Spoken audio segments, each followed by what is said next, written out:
నమస్తే K24 news స్వాగతం సుస్వాగతం. సిద్దిపేట జిల్లా హుస్నాబాద్లో ఉన్న బేరి సింగారెడ్డి అమరుల భవనంలో మాజీ జిల్లా కౌన్సిలర్ సభ్యులు గుర్రం హన్మిరెడ్డి 4వ వర్ధంతి సందర్భంగా ఆయన చిత్రపటానికి పూలమాల వేసి ఘనంగా నివాళులర్పించారు.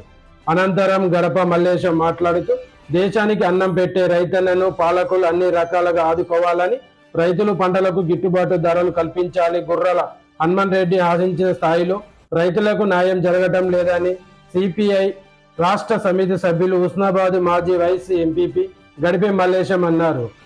చూస్తూనే ఉండండి మరిన్ని అప్డేట్ కోసం K24 news.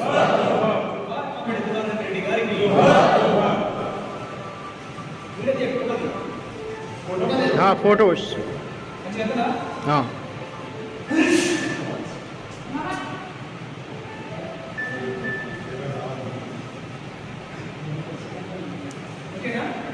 Okay okay okay